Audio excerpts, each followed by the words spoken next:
Hello, everyone. I'm really excited to introduce a researcher and author who's been a big inspiration to so many people, including myself.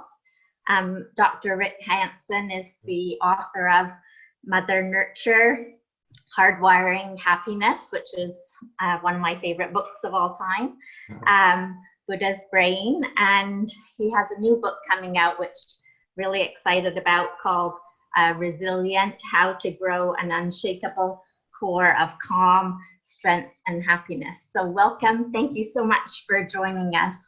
Well, Helen, it's a pleasure, and greetings to everyone. As you and I have spoken, the preschool age, early childhood is a really important topic, and it's a topic of great interest to me personally, including the ways that it's rooted in my own parenthood.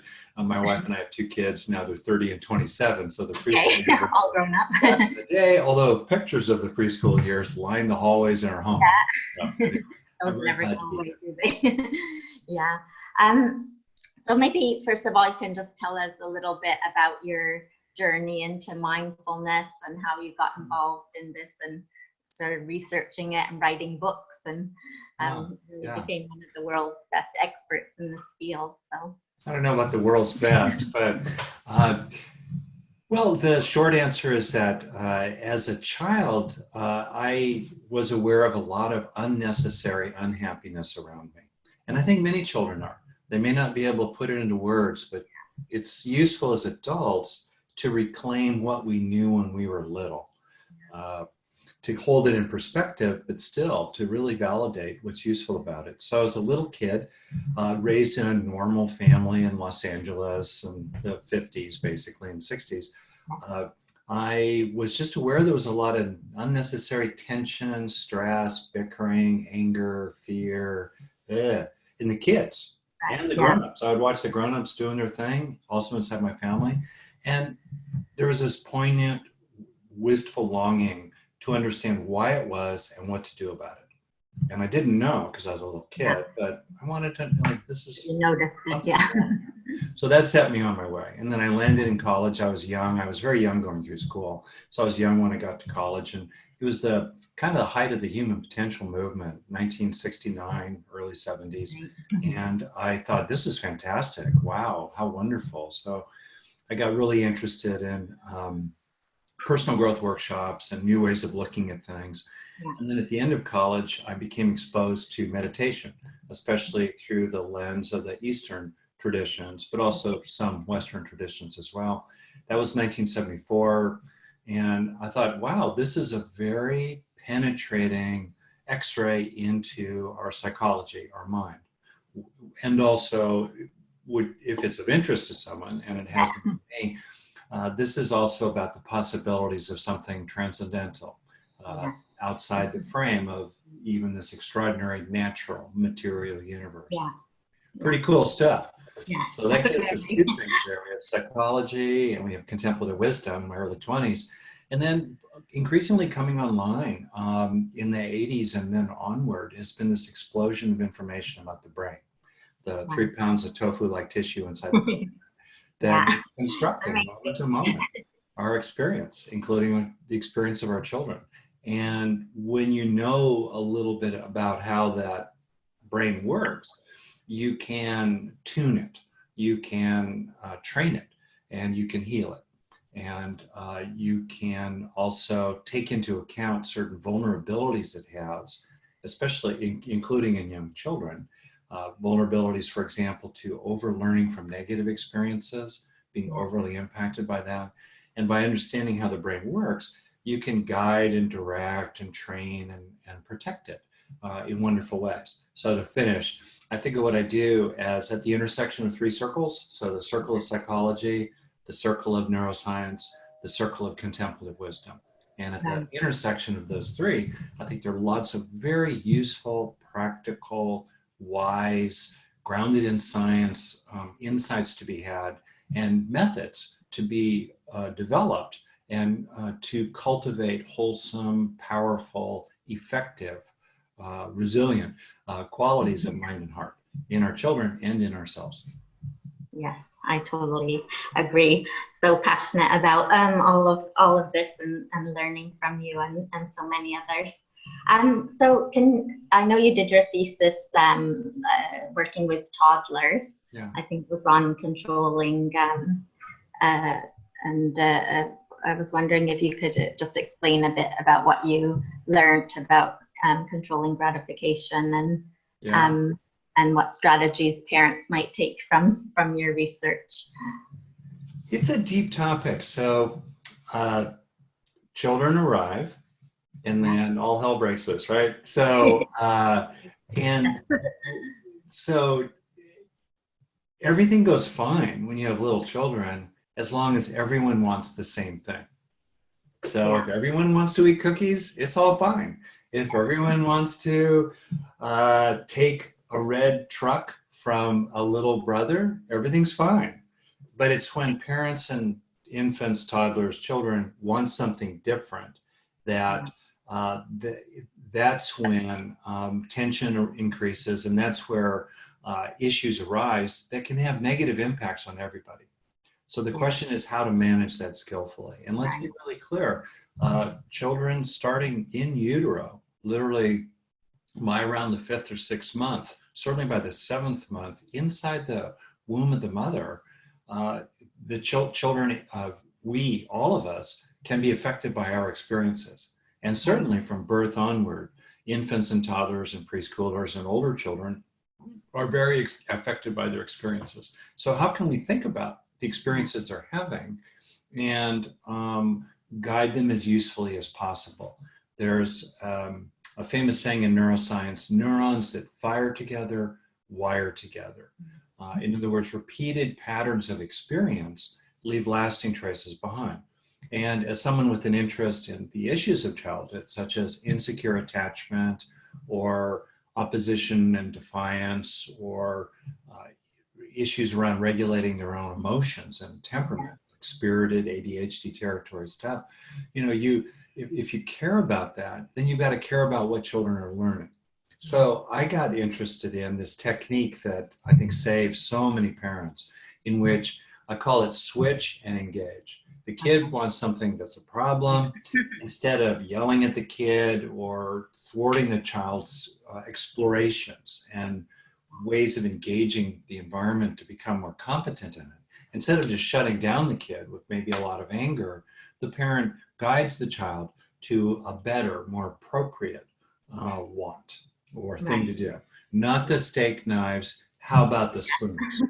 Right? And so I did a study on that. I went into the homes of 20 families, 20 mothers, and 10 little boys, 10 little girls at 15 months. It's a really important age. It's also important because kids at that age are not yet very good with language, so it's hard for them sometimes to say what they want.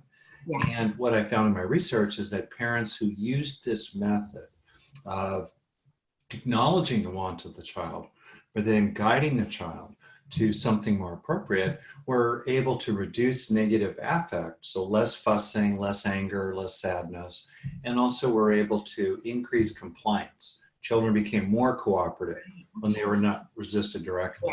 So it all makes kind of common sense, but like so many things in science, when you research it, you really establish what's true, and also you learn things along the way. And one of the things that I learned is that, on the one hand, I'm a big believer in parental authority.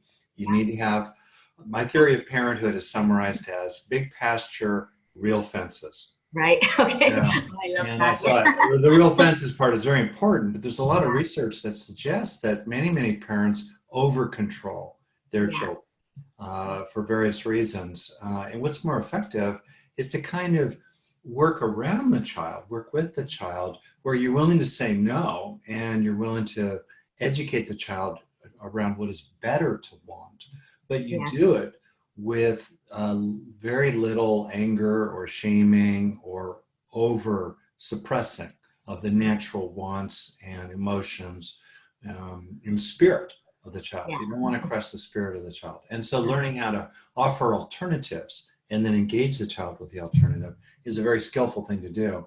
And it also speaks later to an interest I had at the time as well. around in the Buddhist model of suffering.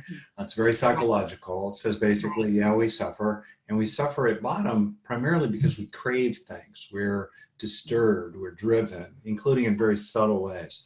And so I was very interested early on in how wanting is socialized, how wanting is trained and affected, including by parents, so that people later in life would be able to appreciate their own wants and honor their wants, and yet find a way to relate to them that has a kind of balance in it.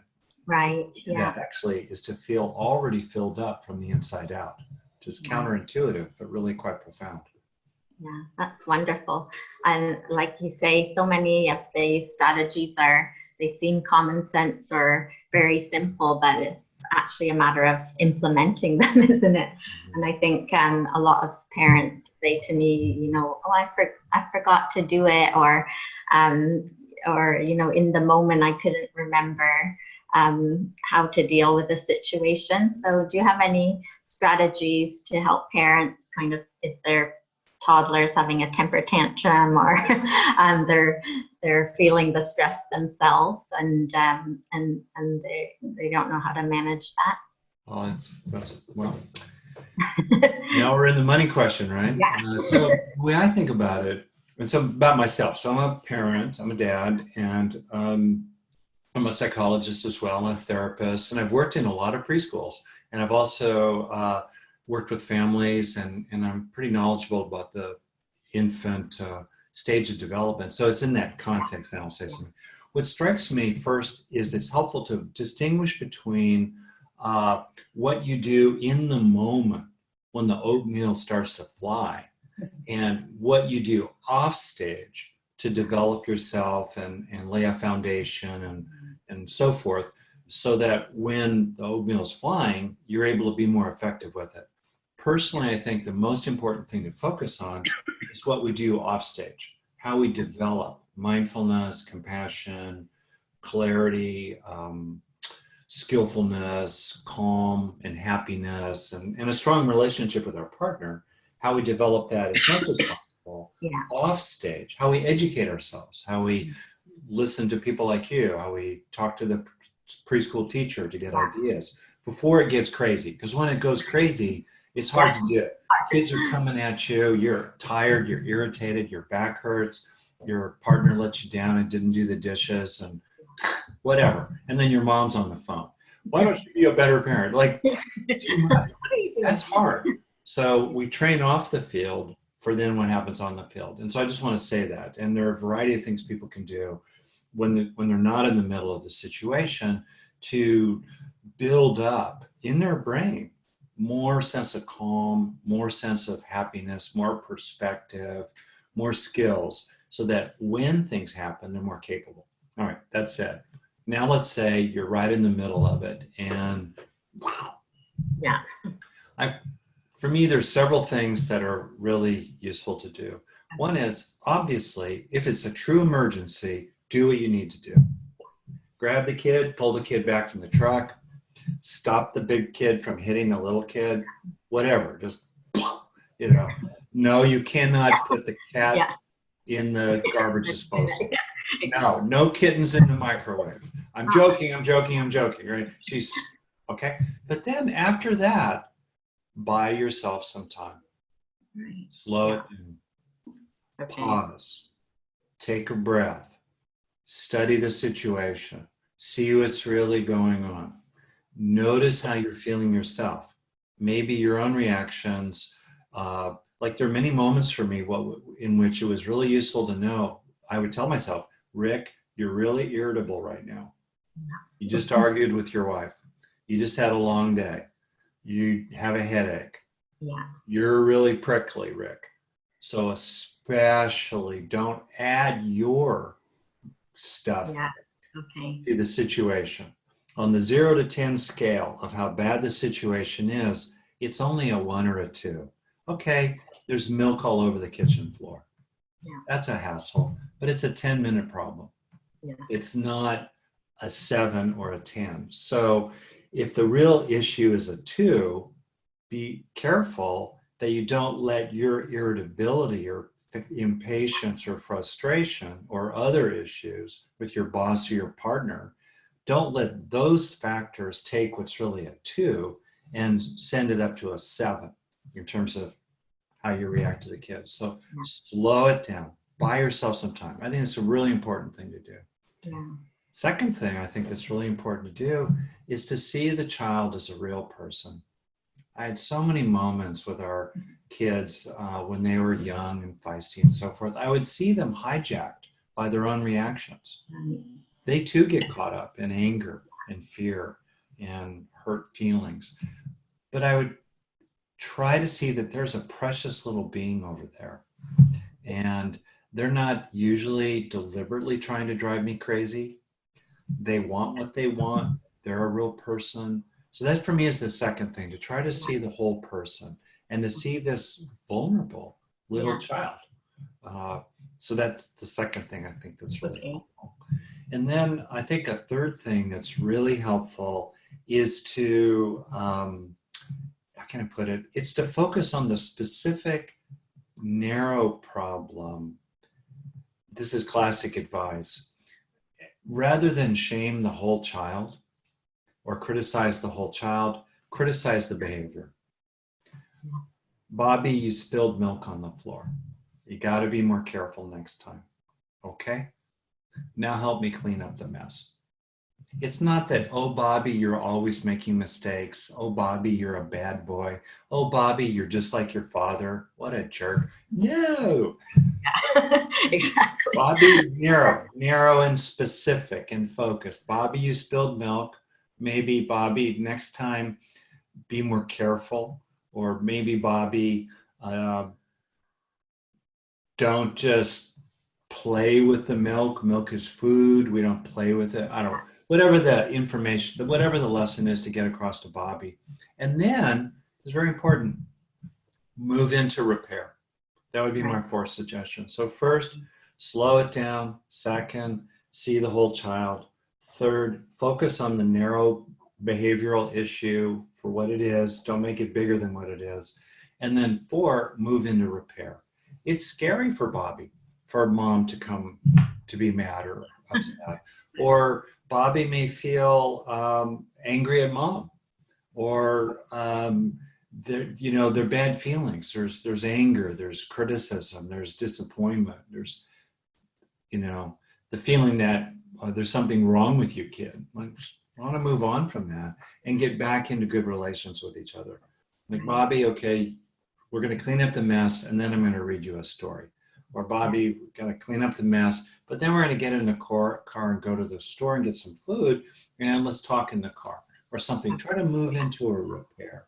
It's normal in relationships to have issues, like a bicycle is always falling one way or another, but then it's so important to repair. I think repair is such a deep, deep theme, rather than just let there be a tear in the relationship between the parent and the child. All right, those are my 4 suggestions. Okay, those are great. And yeah, I really appreciate, how you use language with a child. I think that's so important. And I think that's coming more into awareness. But I know, like, even when we were little, it was, people didn't think about how you said things, right? It was more, you're a bad girl, or you did this wrong. But yeah, I think that's one of the things that I hope parents really take from this and be able to think about the language that they're using, and because some of those things stick with you until you're grown up, and then you have to rewire yourself, right? So yes, so that's great. So I'm doing some research in Hong Kong with preschoolers and parents, and a lot of parents and preschoolers have the parents have said the preschoolers have anxiety or a lot of worry, even at even when they're 3 or 4 years old, and the parents are also feeling this kind of worry, and I think it's coming from being overscheduled and a lot of competition academically. They're having to have interviews to go to primary school, and the whole education system kind of being pushed down lower and lower. play is not as evident as it should be, I guess. I feel it should be. And I think that's happening at a lot of places around the world, that kindergarten is now becoming grade 1, basically. And that puts a lot of stress on the child and on parents. So I just wondered if you could just speak to that a bit, and any strategies that parents can use with their children to reduce that kind of worry and stress that really young kids shouldn't have. And then the parent, I know the parents probably reflect some of it on the child themselves, because they're trying to support their child. Children can read emotions pretty well, so yeah. So it's a very real issue, and it's certainly a real issue in America too, where I'm located in California. So I would say first, there's a general principle in medicine and in psychology that the bigger the challenges, the bigger the resources need to be. okay. So sometimes people find themselves, for various reasons, in a challenging situation. Maybe the challenging situation is a high pressure preschool, which sounds like an oxymoron, right? Like, what? I know. High pressure preschool? Hello, something's wrong with that, but let's say. Or maybe they find themselves living in poverty, or they find themselves a refugee somewhere. I mean, there are many ways in which people find themselves real, or maybe they have a child with a health problem. They've got 2 children and one child has a serious health problem, and that has consequences for everyone, including the other child. So what do you do? So first of all, if you're going to be in that kind of a high pressure situation, to me, it's really important to increase other resources. Like what? Well, for example, like always making sure that each parent has special one-to-one time with each child each day. Okay. At least a minute or more. And it's embarrassing and humbling for many, many parents to face the fact that they spend almost no time individually with each child in a way that's good from the child's perspective. They might spend time with one child, moving the child through things or getting the child to do something, but that's really different from that special time where you're listening to the child, you're telling a story, you're doing what the child wants to do, child sitting in your lap, you're brushing your daughter's hair in a nice way. That's really important. So that's a serious thing for parents to think about, and make sure they're spending at least a minute. Like, I can't believe I'm saying at least a minute. I know. Ideally 10 minutes or so, if not more. And everyone has a minute, right? Those moments really make a difference. They make all the difference in the world. Kids can put up with a lot as long as they're getting fed in that way every day. They're getting that sort of pit stop, in the long race, the long journey, that oasis in the middle of the desert where they have a real sweet connection with the parent. So that's important. Other resources like positive emotion, like there's a lot of research that shows that the probably best way to counteract stress is positive emotion. Because we can be revved up, we can be passionate, we can be working hard, but the difference is positive or negative emotion. If we're revved up, passionate, and working hard, and we're angry or anxious, that's stress. But if we're revved up, passionate, and working hard, and we're feeling gratitude and happiness and love, that's enthusiasm. That's a good thing. Yeah. So I think if you're going to have these kind of high stress environments, really take inventory in a serious way. How much intimacy is really happening between parents and children, and how much positive emotion is in the environment. Those are 2 really, really, really fundamental things. And then I think the last thing I would just suggest, which is very consistent with research on long-term well-being and as well as success, is to separate superficial forms of performance, like how well a child can read or how long it takes them to become skillful at reading, or how good they are at math. Separate out those superficial forms of performance from the essence of the being, the core, the nature of the child. Sure, work hard in appropriate ways as a Yeah. kindergartner or first grader, try to perform well if you can, but that's separate from who you are as a person. And the truth is, only 1% of the population can be at the 99th percentile. Exactly. Well, if you think People don't about it from realize that IQ, one. Yeah. 50% of the population has an inherent IQ of 99 or less. Right. Now, IQ is a little controversial, and there's some evidence it can change a little bit over time, but basically everybody wants to be special, but guess what? By being special means you're unusual, and most people are usual.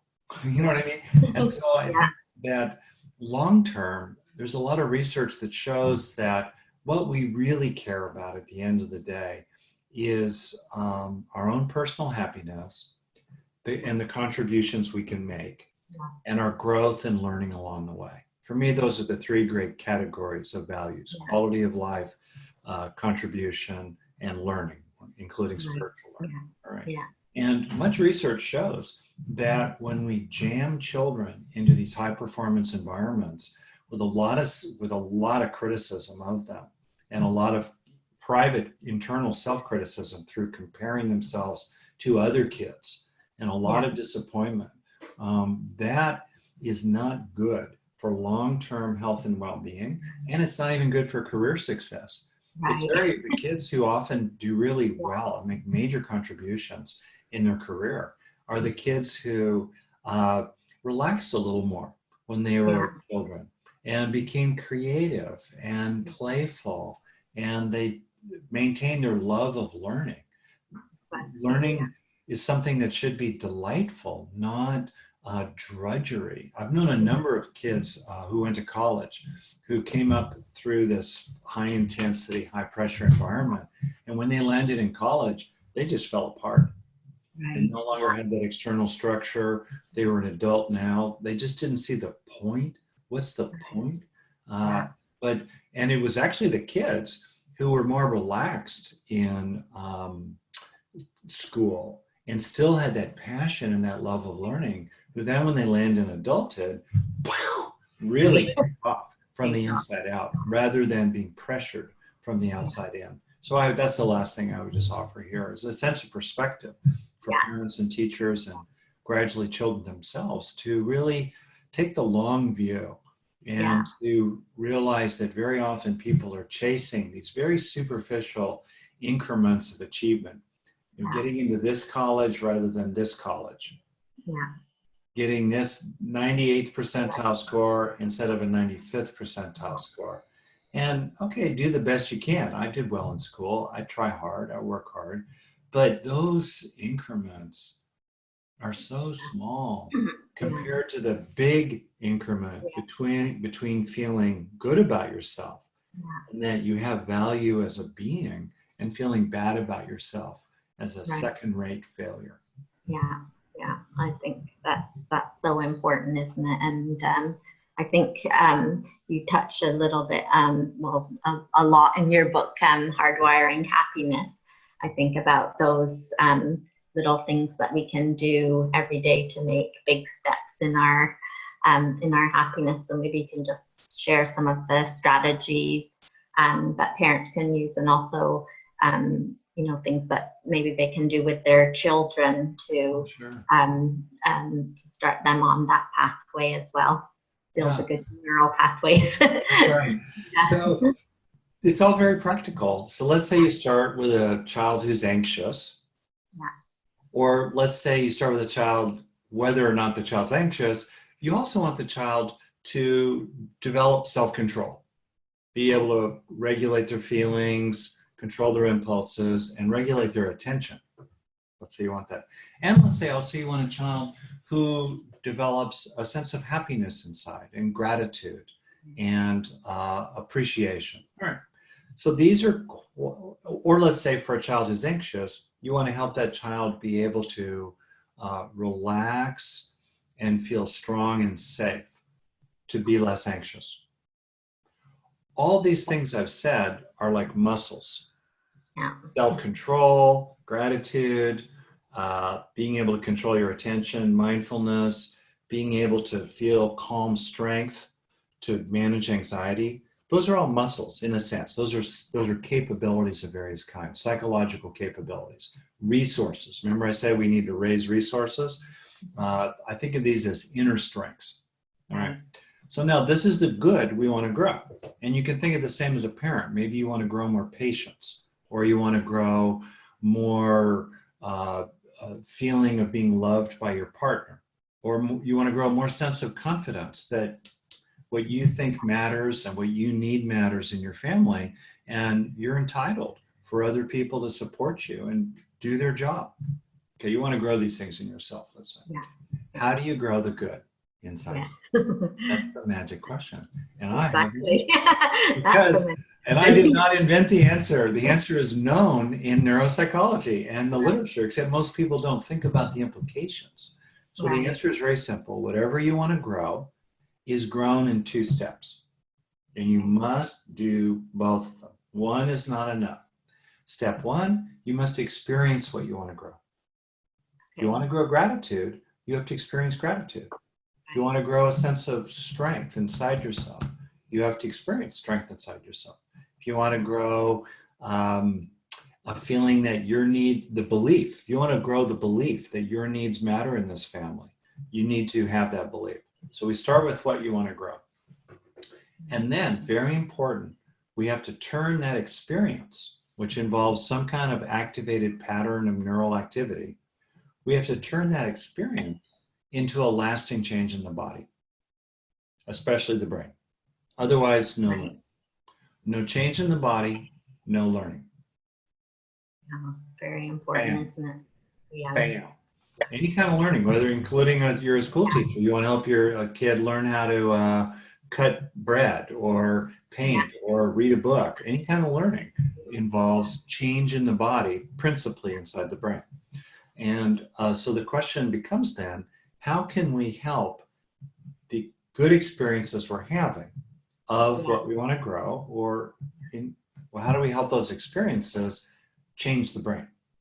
And that is summarized in my book, Hardwiring Happiness, as well as many freely offered resources on my website, rickhansonson.net. Freely offered, use them however you like. But the essence is really simple. I would say 3 things in particular. 1, stay with the experience. The longer those neurons are firing together, the more they'll tend to wire together. Right. Stay with the experience for a breath or 2 or 3, rather than jumping into the next thing. 2nd, feel the experience in your body. Feel the gratitude in your body. Feel that others love you in your body. Feel yourself calming. Know what it's like to be mindful, to be aware of where your attention is going. Feel it in your body is the 2nd big suggestion that increases learning. And preschool teachers know this, of course. Feel it in your body. And 3rd, find what's rewarding about it. See what's pleasurable or meaningful or important. Those 3 things have a lot of evidence behind them as promoting learning, steepening the learning curve, increasing the transfer of a momentary pattern of activation in the brain into long-term storage. Right. There are more details about that. That, as you know from having read my book, I go into a lot of different applications and different details, but the essence is really simple. First, have the experience. That's usually the easy part, because people are tending to already have useful experiences, usually because they're just happening, sometimes because they create them. But once that experience is occurring, once that song is playing in your inner iPod, turn on the recorder to help it become a part of yourself. And do that multiple times a day. So as a parent with a preschooler, mainly we are going to do this for children of that age. In other words, we are going to help them have a useful experience. And then when we see they're having that useful experience, we're going to help their brain. We're going to help them stay with the experience. We're going to keep them interested in the experience. And we're going to help them see what's rewarding and enjoyable and nice and good about the experience. And in the process of which, we're helping their brain change for the better. Each time we do it, does not have much effect, but time after time after time after time after time, you start getting a really big difference. And so to finish here in a really practical way, a couple suggestions. One is to teach this in general to a child, to say, hey, honey, and I've done this with 4-year-olds. I've done this with 3-year-olds. Hey, honey, really simple. Help the good stuff sink in, like water into a sponge, right? And they're like, yeah. So they know from the inside out how to help themselves be a learner, a lifelong learner, but in particular, emotional learning, body learning. All right. So that's the first suggestion. Just teach them a little bit about how to do it. Not complicated, but kids get it. Like, oh, yeah. Like, stay with it, savor it, enjoy it. All right, good. Second thing to do is that at natural moments, like in a preschool class, when you come in from the outside, or after a snack, or after reading a story, or after a teaching moment, maybe something has happened between the children, instead of running on to the next thing, take half a minute to really let the current good thing sink in. Slow it down. Give the children the gift of time, the time to actually help their bodies begin the change process, which is physical, if you think about it. It's a physical process. We want to help that physical process have enough time to occur. So natural moments in the flow of a day. And then I find what's also helpful is to look for a specific time every day. So for example, parents can do this with a child when they put the child to bed at night or for a nap, and you're sitting with the child, and it's that really sweet little moment there, and the child's often receptive to what the parent is having to say. At that particular time every day, deliberately focus on what you want to help grow in the child. Maybe it's just a general feeling of nice, sweet connection with mom or dad. Maybe it's, or maybe it's specific, like for that anxious child, we want to grow particular muscles that address anxiety, like what it feels like for the body to relax, Right. or what it feels like to feel protected. Yeah. That this is we're in our house, we're with me, we're with the stuffed animals, the magic crystals, you're protected. So in other words, to focus on, you can, if you want, and it's useful in this special time every day, to focus on a particular strength you're trying to grow in the child, maybe for a particular issue, and bring up experiences or remind the child of things that would create experiences that are natural antidotes for that issue, like calming anxiety. Or maybe this is a child who's struggling to read and not feeling good about herself, so her self-worth is in jeopardy. So look for other experiences that are genuine of what she is good at, like sports or art or math or helping other people or being a kind person, and then pull up experiences of that. And the last point is a really key one. It's not enough to just know that something is true, or including to recognize that, oh, people like me, or, oh, I did something good today. We have to feel something. We have to feel something. So it's important to help the knowledge of a good fact become a good experience, and then take that good experience into yourself. So those are 3 ways. One is to teach kids how to do it. Second, look for natural opportunities in the flow of the day. And third, look for that special time, high value, where you really help something sink in. Maybe just for a minute as you talk with the child just before bed. But that minute can really change the brain. And then day after day after day, you get a big change over time.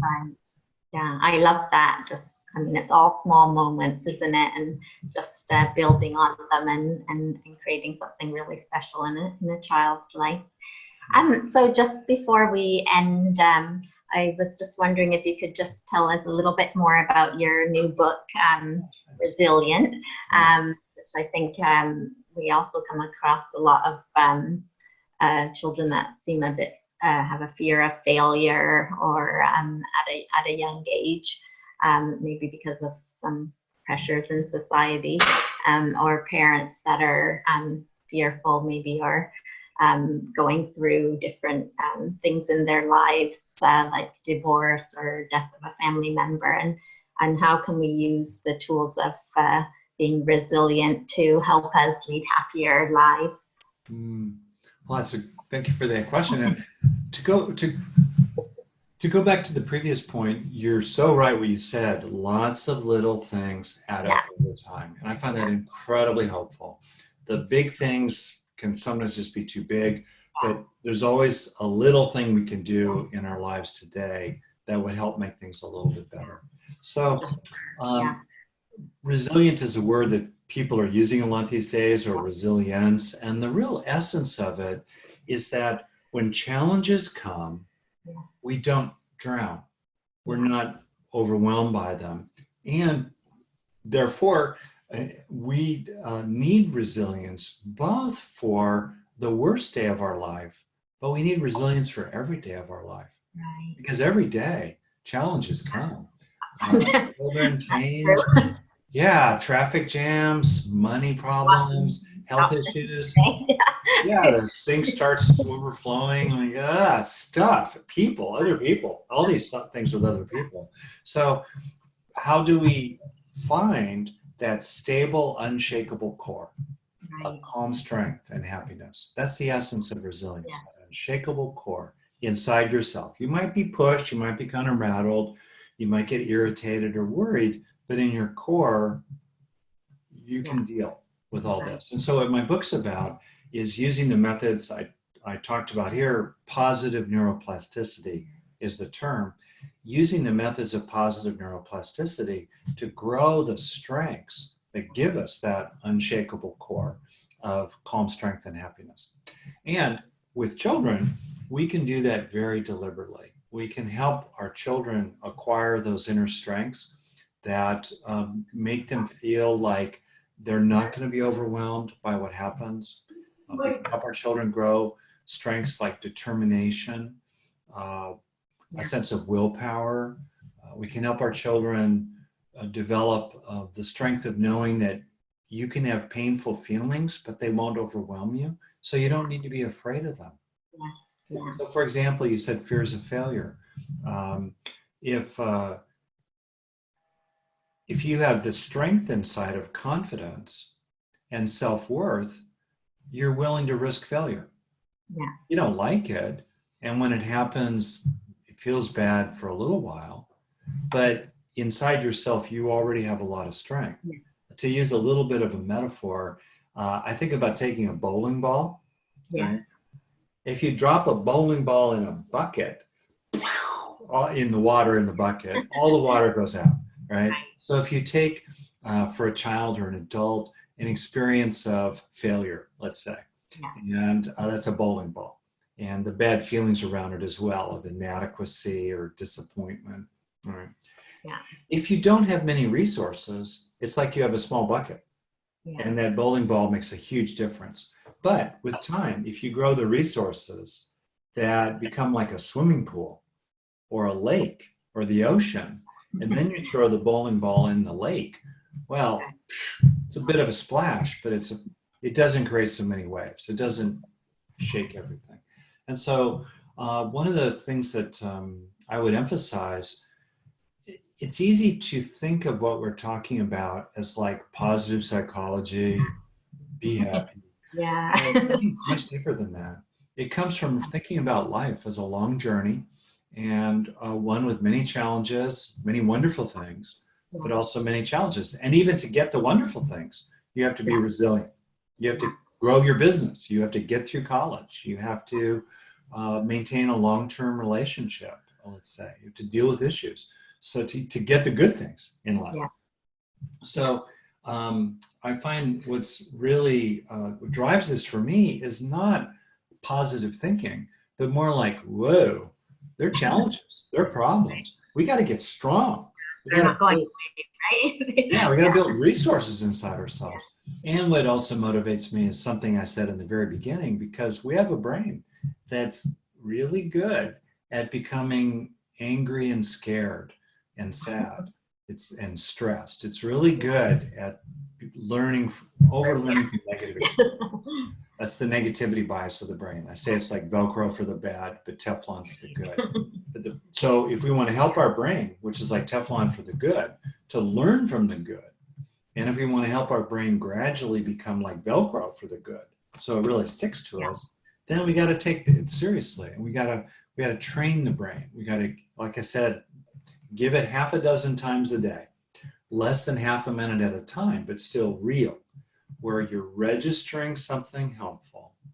Yeah. You're feeling it in your body, you're staying with it, and you're feeling what's rewarding about it. Those three major factors. Do that half a dozen times a day, less than half a minute at a time.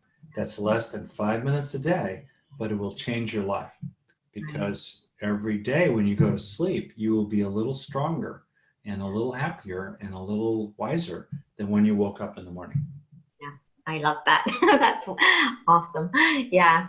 Well, thank you so much for sharing all your wisdom with us and so many strategies. And I love that there's so many just little things that people can just do. They can start right away. So I think sometimes they think, oh, mindfulness is this big, huge, scary thing, and they don't know what to do. But it's really just about taking those moments, isn't it? And savoring them or experiencing them in different ways. So thank you for sharing how we can do that with our viewers. And complete pleasure. Based on the Preschool Mindfulness Summit. And we'll be sharing the details about your book. Is the book out yet, or it's coming out? Oh, thank you. It comes out in March 2018. Okay. And great. One thing I'll just mention is that mindfulness is really useful for taking in the good, which we've been talking about. On the other hand, taking in the good is really useful to become more mindful. Right. We learn mindfulness. We acquire mindfulness along the way. Right. Yeah. People can use the methods you and I are talking about here to increase to shift from state mindfulness to trait mindfulness. Right. It's an enormous transition from state to trait, which is what we've been talking about. Yeah. And people can use these methods to increase trait mindfulness in themselves and in their students and children. Right. Great. Well, thank you once again. And we will have all the links to your website and your books listed below, so people can read those. And I really recommend you go on Dr. Hanson's website, because it's full of amazing resources and interviews and videos and his TED Talk, and you can really get a lot of ideas and strategies that you can put in place. So thank you once again for coming on, and look forward to keeping in touch with you over the summit.